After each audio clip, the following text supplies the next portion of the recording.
And that was just something that I wanted to know because I wanted to be successful in whatever you were going to tell me. And whatever I had to do to either elevate my self-worth or elevate where I wanted to be.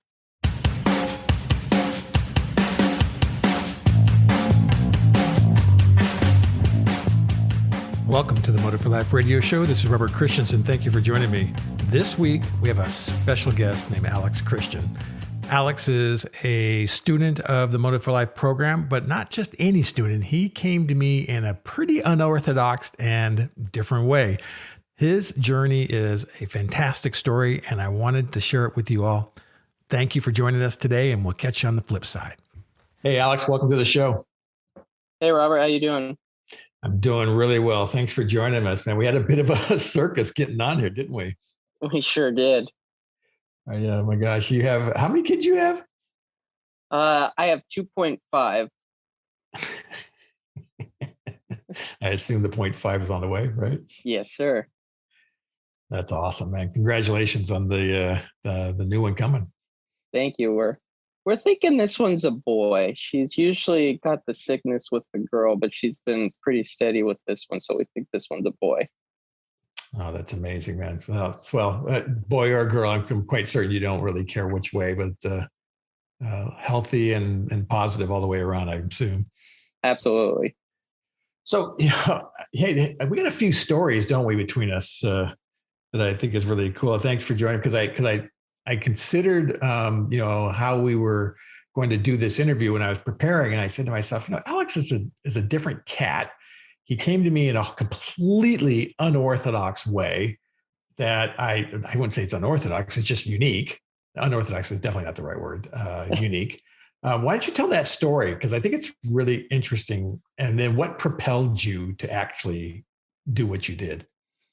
Yeah. So I was just thinking about this actually a couple of weeks ago. And so COVID happened. I got laid off from a job that I really did not enjoy. I did not find any What were you doing? I was working for a law firm. I was just doing pretty much, they paid me good money to do administrative kind of project management stuff, but I was like, this is miserable. I felt like, and no harm to those who got sick or were affected, but I felt like COVID was my reset. And so they said, you're going to get laid off for 3 months. You'll be fine with health insurance. We'll cover that, but pretty much you're laid off. And I was like, well, I'm not going to just sit around. I'm going to keep my hands moving. And so I was on a run one day and this plumbing truck drove by, and I had construction experience because my dad was a general contractor for years. And I said, you know what? I know, and this really is the God honest truth, Robert. I said, I know if I do that, I'll find myself in somebody who's successful's home. And I'll never forget. It was so funny. You said that to yourself. I said that, and I went, all right, I'll call him. And I didn't call him. Did you call Severson directly? The Severson truck? I did. Oh I did. So I sent them an email and just said, hey, just recently got laid off. Just looking to, fill my time. I got 2 kids, a wife. I saw one of your trucks were hiring, and they said, well, yeah, we are. And they were like, wow, you make a lot more money than we're willing to pay. And I was like, I said, well, that's fine. I said, don't worry about that. I said, I just want to, keep busy. And so they said, well, yeah, here's a couple of shirts.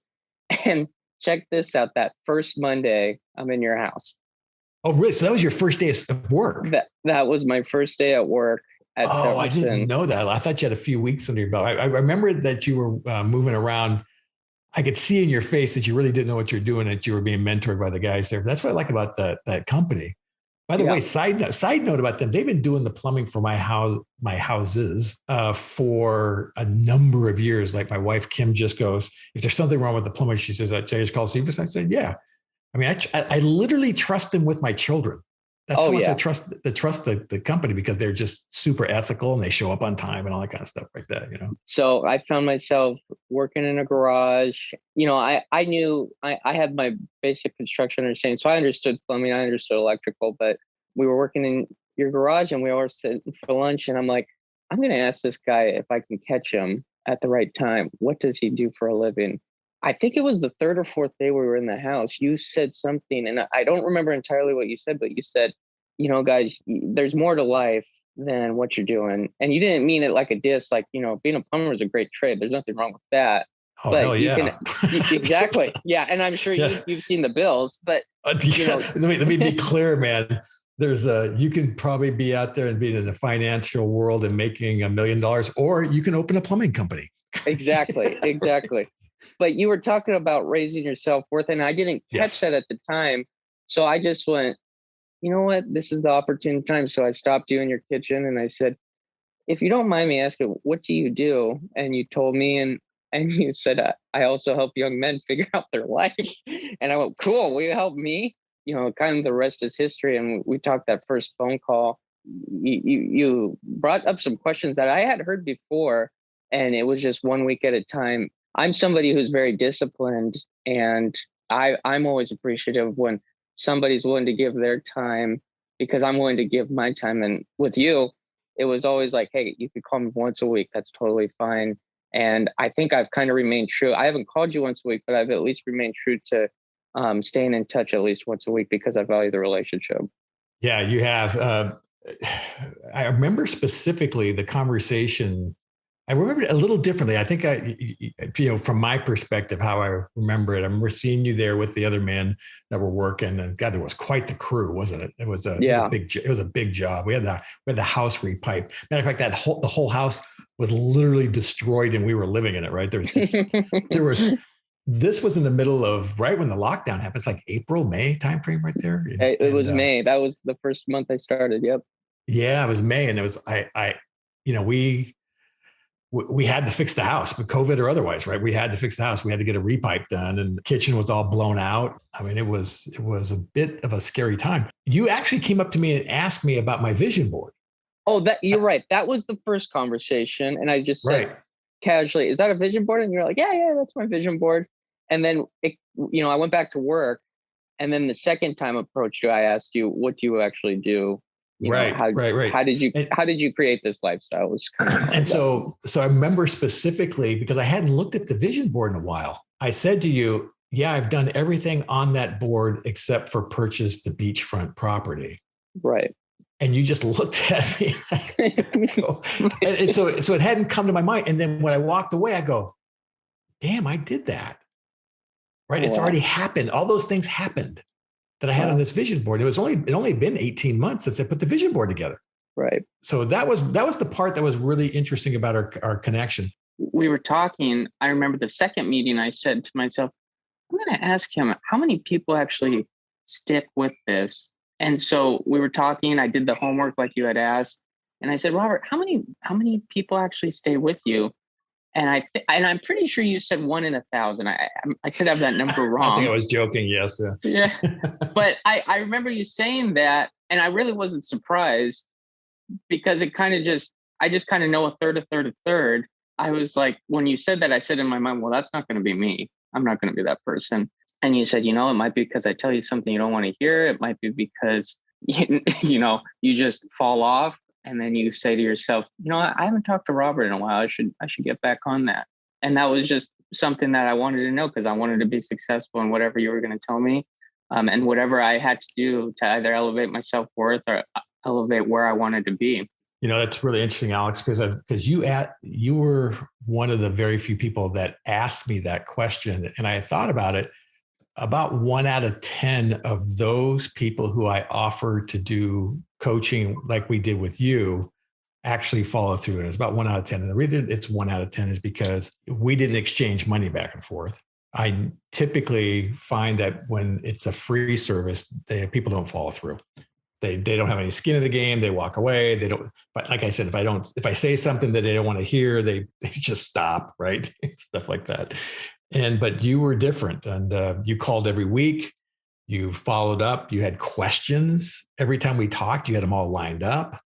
It was very pleasurable getting your calls every week, because you were listening about the experience. And I'll tell you, for someone who's a coach or a mentor and stuff, the juice for us is somebody listening and then following through. The money is not important. What's important for us is relevance, is impact.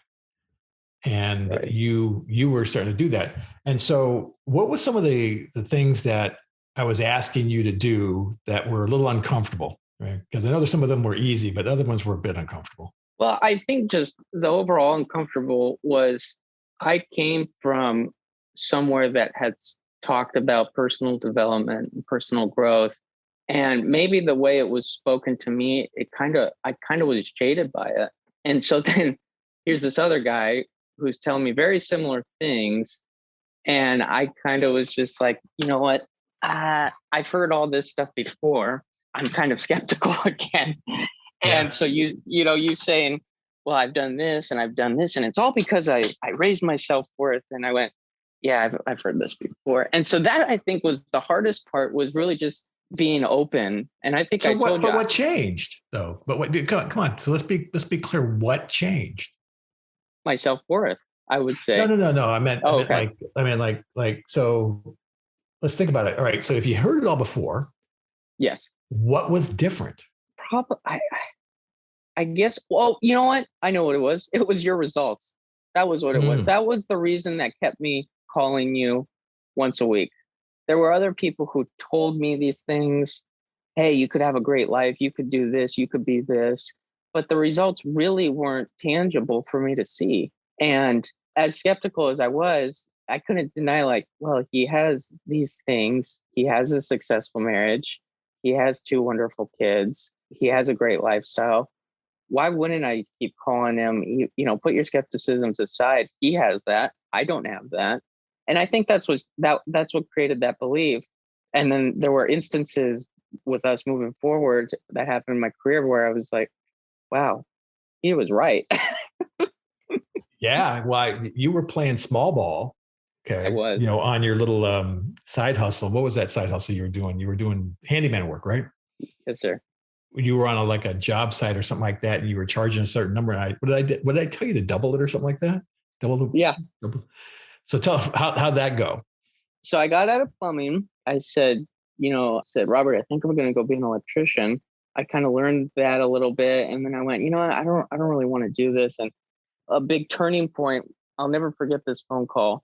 I said, Robert, I had a confrontation with a coworker, and I'm going to quit. What do you think?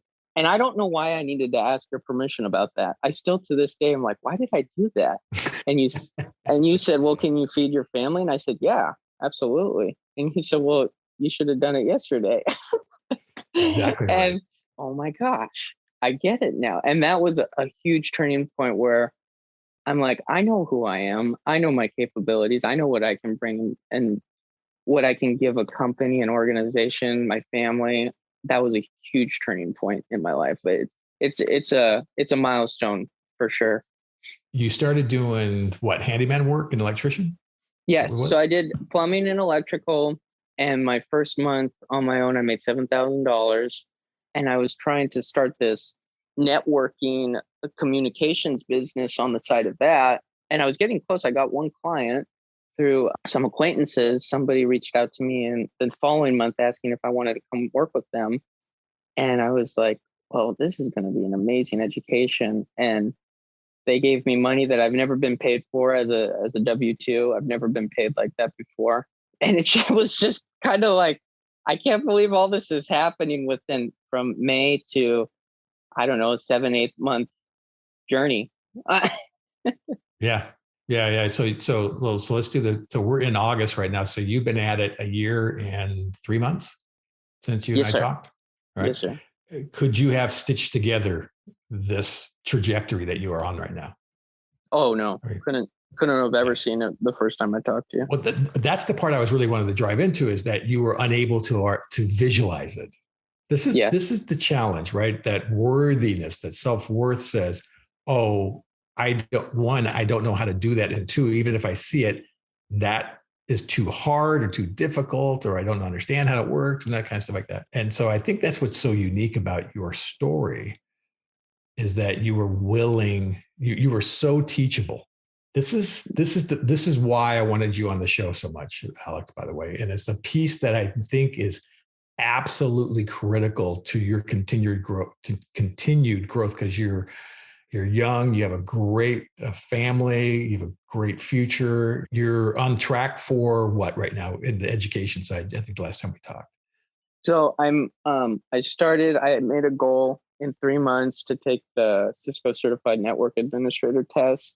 Mhm. And I'm still on that path. September, I'm going to take the test. I should have the classes done by the end of this month. I'm working towards that. I'm thinking at some point, I think I want to open my own company. Well, actually, I know I want to Mhm. open my own company. I don't know what that looks like yet, and open to possibilities, but definitely want to own my own company in the future. Yeah, and I think that for those who don't know, to the audience, Cisco Certified Network is it administrator or engineer? Administrator. Administrator. It's a CCNA. That's one of those jobs, kind of like those accountants or financial people. Good times, bad times, tough economies. It don't matter. Networking engineers always, always, always have jobs because Right. the internet runs on networks and telephones and cell systems and TVs and everything all run on networks. And the big 800-pound gorilla is Cisco. Right. Okay. So, I mean, I said, hey, learn this. And you did. You're off. Yeah. And so, I mean, it's always a fantastic plan B. I mean, if everything Yeah. falls out, I'll go get a couple, 3-month contract as an administrator of a network. It's a huge, huge thing. And you listened, which I thought was just freaking amazing that what you did.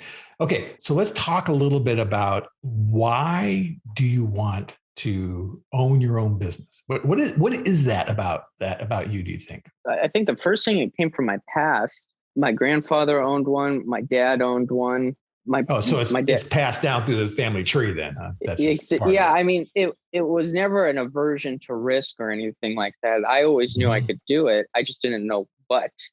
So there was What? that. Yes. I just knew it would create a better life for my family. Mhm. And then I also feel, I mean, in the jobs that I did like, there was always, from an employer standpoint, it always seemed like there was that mentor mentee relationship. If an employee was looking for it, I always felt like the bosses that I did love, it was more than just do this, get this done. There was a relationship there, and I could go to that person for advice, and which I kind of have actually right now at my current company. And so that's kind of the third element. It's not just profit, it's a big part of it, but it's also who can you help. I watch you as part of this engagement that we have. Obviously I work with a lot of different young men in various. When I use the word young, I'm referring to anybody below the age of 35, right?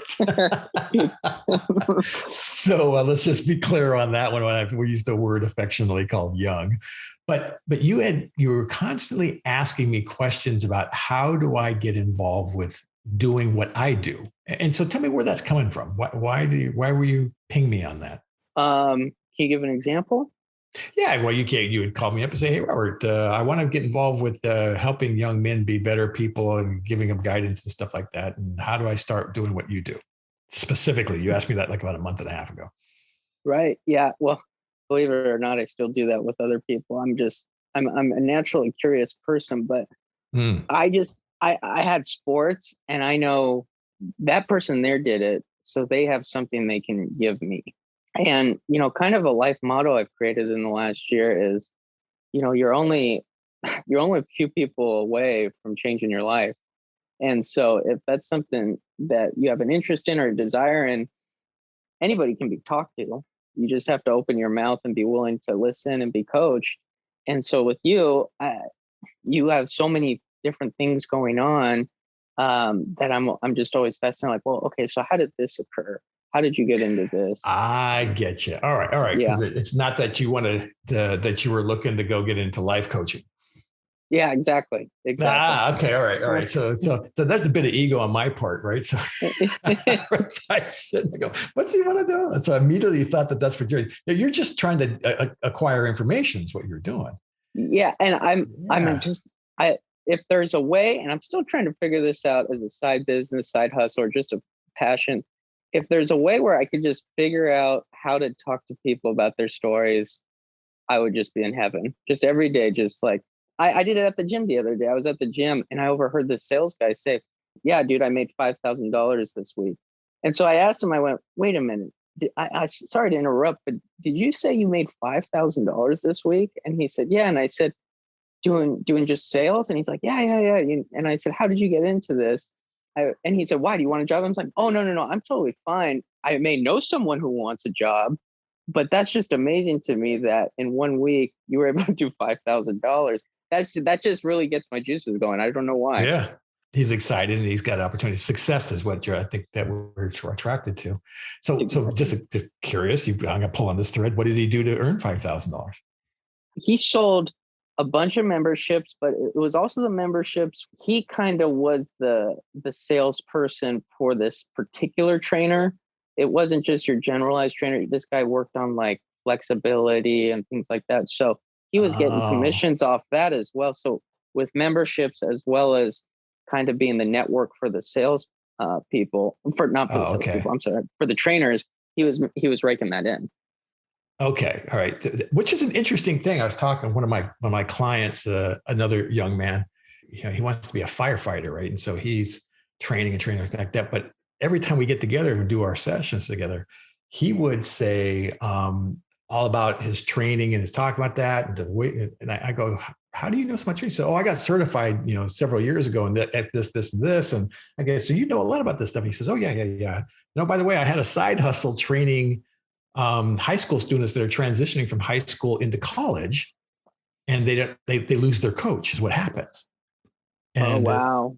Okay. So he filled in this niche. I go, what a great niche. Wow. Isn't that a great niche? I mean, it's a great niche, right? And to be a trainer to high school students, juniors in high schools, and they're going into colleges like that. And he's the perfect guy because he had like a pretty good football player. What came out, Alex, was his passion.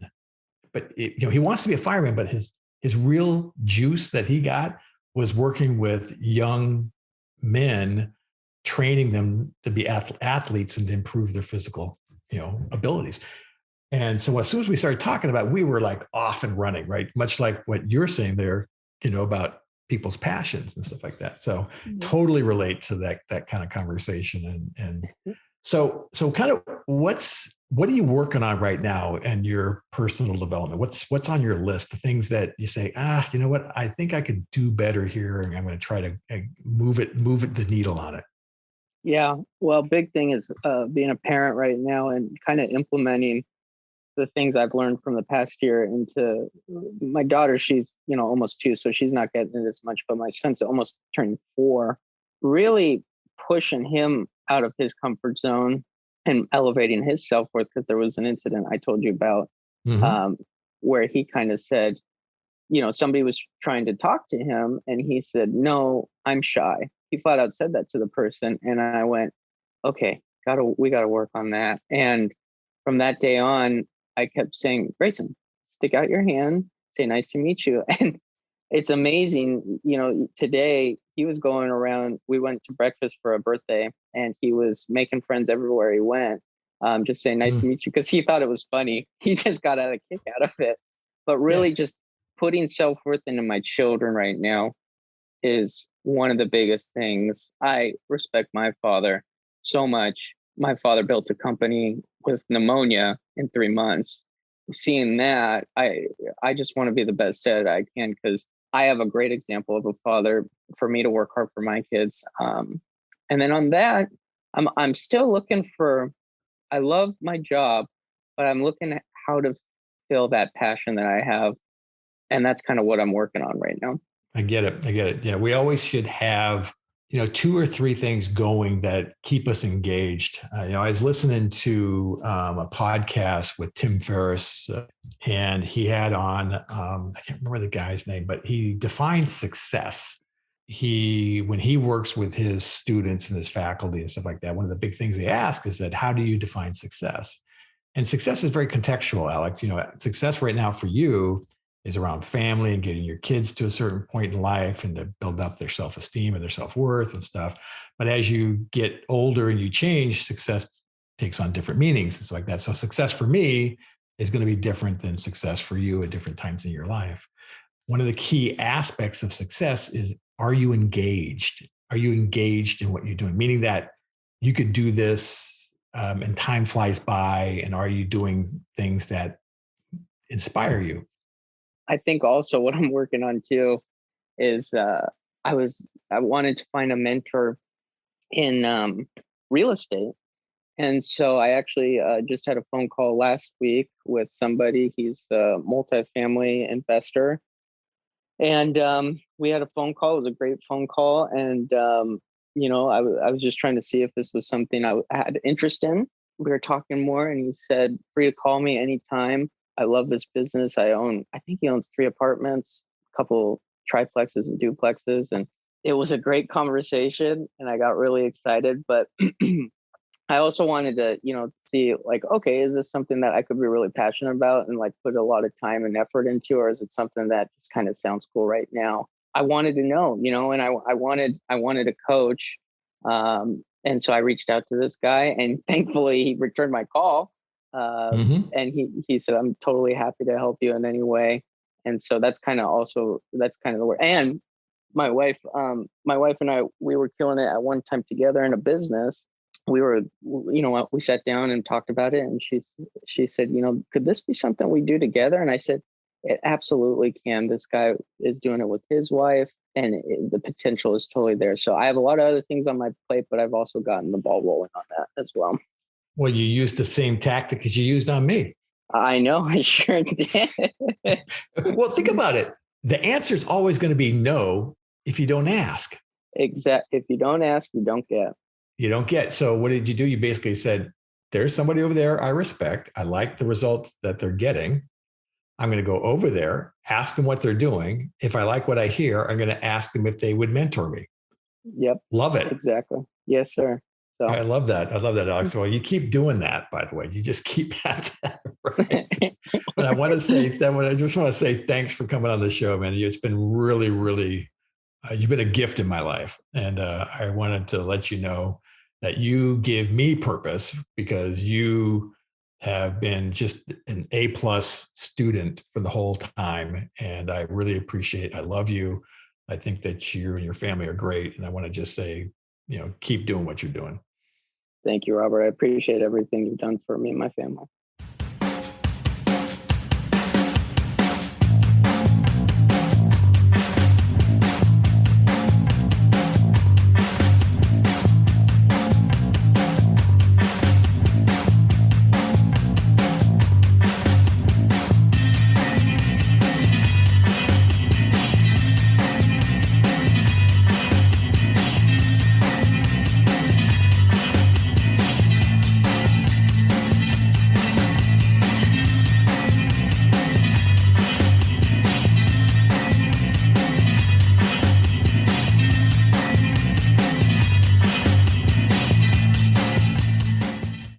This has been a Motive for Life Productions, all rights reserved.